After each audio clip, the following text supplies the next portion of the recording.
Alors j'avais envie de te parler un peu des plantes de la Saint-Jean. C'est surtout les plantes du solstice, les plantes qui sont à leur apogée au moment du solstice, le moment où le soleil est à son zénith. C'est un moment très important pour les herboristes traditionnellement. C'est là où on va ramasser beaucoup de fleurs aussi. Le solstice c'est le 21 juin, le moment où les jours sont le plus longs. La Saint-Jean, c'est le 24. Donc entre le 21 et le 24, c'est une excellente période pour ramasser tout un tas de fleurs. Depuis fort longtemps, on a ritualisé ce moment. C'est le moment où la lumière l'emporte sur l'ombre.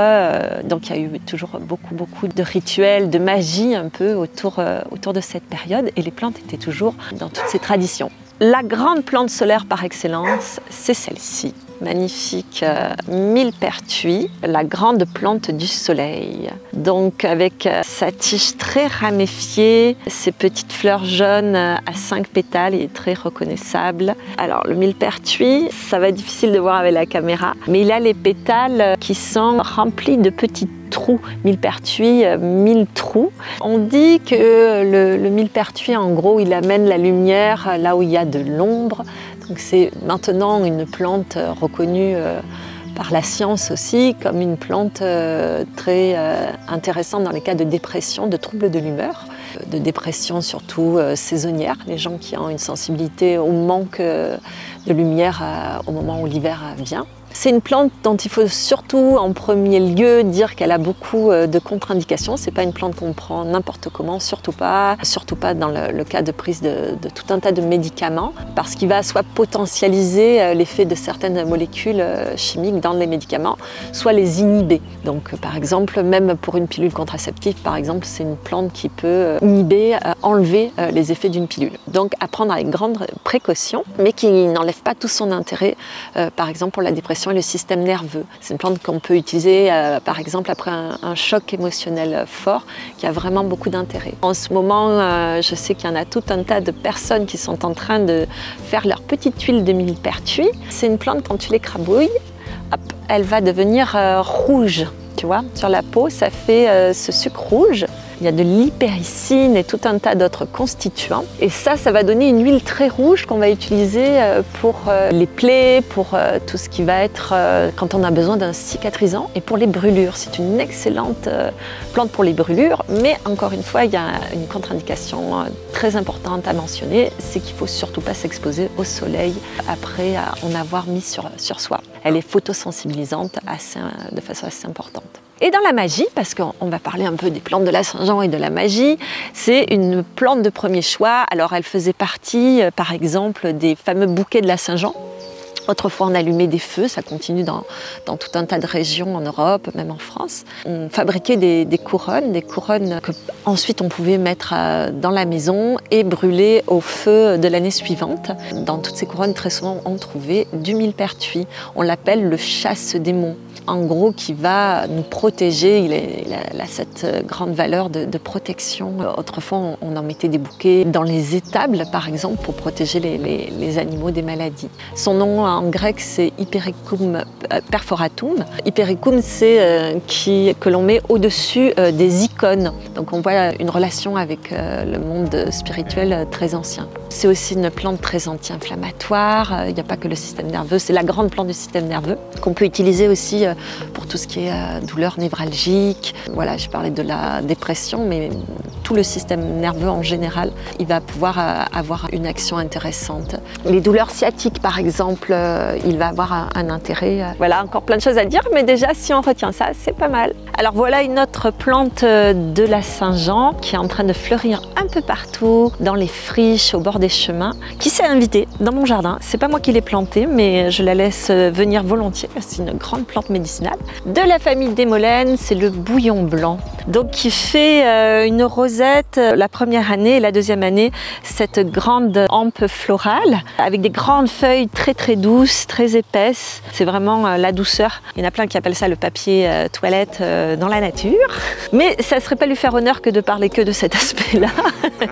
C'est une plante super intéressante. Elle fait partie des grandes émollientes donc, qui va amener beaucoup de douceur dans les muqueuses de la peau, dans les tissus. On s'en sert principalement pour les toux.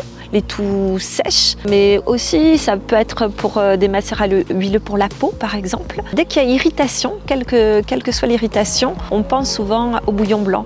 Et c'est une plante qu'on peut largement utiliser pour les enfants, pour son côté très doux et voilà, qui va aider dans les moments d'irritation, de constipation par exemple. Ça peut être une irritation au niveau intestinal ou autant respiratoire. On utilise aussi beaucoup ces feuilles. Moi je fais un macérat huileux qui va être intéressant par exemple pour les otites infectieuses qu'on va mettre jamais à l'intérieur mais autour du conduit auditif. Alors c'est aussi une plante qu'on utilisait dans les rituels de la Saint-Jean, et pas que dans les rituels de la Saint-Jean, d'ailleurs on s'en servait beaucoup autrefois. On la couvrait toute lampe florale, bon, là elle est encore petite, mais ça peut aller jusqu'à 2 mètres de haut, hein, ça peut devenir vraiment immense, de suif auquel on mettait le feu et ça faisait des torches naturelles. Et quand tu parlais des applications, c'est en macérat huileux principalement? Non, en tisane aussi. Macérat huileux, tisane, fleurs et feuilles sont intéressantes. C'est la famille des astéracées. Alors il y a pas mal de gens qui peuvent faire des allergies. Donc ça, il faut toujours faire attention avec cette famille-là. On y va avec prudence. Et s'il n'y a pas d'allergie, plante excellente. En tisane, en macérat huileux, en alcoolature aussi. En alcoolature, c'est une plante très intéressante pour les toux irritantes, pour les toux sèches. Alors là, nous voici devant, sûrement avec l'ortie, ma plante préférée, la majestueuse armoise officinale de la grande famille des Artemisia. On connaît beaucoup maintenant l'Artemisia annua. Mais par chez nous, au bord des rivières, dans les endroits un peu ombragés et humides, on va trouver la grande armoise officinale. C'est une plante donc à la tige rougeâtre, au feuillage très découpé, à l'odeur vraiment très caractéristique, très aromatique. Alors les fleurs sont très discrètes, elle va bientôt fleurir là. Souvent les gens ne voient même pas qu'elle est en fleurs, mais elle n'a pas besoin d'avoir des fleurs sexy pour nous attirer et pour nous plaire. C'est une plante qui a été beaucoup utilisée comme plante des femmes. Alors on voit que sur le dessus, ça c'est mon petit truc un peu mémotechnique, elle est vert sombre, elle a un très beau vert. Et quand on regarde son feuillage en dessous, il est argenté. Alors argenté un peu comme la lune. Et la lune un peu beaucoup reliée aux femmes, au cycle féminin. Donc c'est une plante régulatrice du cycle féminin. C'est une plante digestive aussi. On dit qu'elle est héménagogue. Héménagogue, ça veut dire qu'il fait venir le sang. Par exemple, une femme qui serait au bord d'avoir ses menstruations, eh ben, une tisane d'armoise, ça peut venir déclencher les menstruations. C'est une plante oui, digestive, très amère. Alors comme toutes les plantes amères, elle va stimuler la production de bile, donc nettoyante, rafraîchissante. Et puis, grande plante de la Saint-Jean. On en faisait aussi des couronnes, comme le millepertuis. On se faisait des ceintures d'armoise pour danser autour du feu, des grands feux de la Saint-Jean. Et on dit même que le fameux Saint Jean-Baptiste, à qui on dédie cette grande fête du 24 juin, c'est le saint sûrement dans la Bible le plus proche de la nature, du monde sauvage. Il aurait porté lui aussi une grande ceinture, une grande jupe avec cette plante-là. Elle est fumée aussi à travers bien des cultures, au cours de certains rituels ou même le soir avant de s'endormir parce qu'elle est reliée au monde de l'invisible. C'est pour ça qu'elle est intéressante d'aller dans les plantes de la magie. Elle ouvrirait un peu la vision, elle favoriserait le monde du rêve lucide. On se souvient mieux de ses rêves, on pourrait travailler avec le monde du rêve. Elle est toujours dans beaucoup de traditions reliées au monde de l'invisible. Elle aussi, je pourrais vous en parler pas mal de temps, tellement je l'aime. Moi, juste m'asseoir à ses côtés et sentir son parfum complètement envoûtant, déjà ça me va bien. Mais on va s'arrêter là.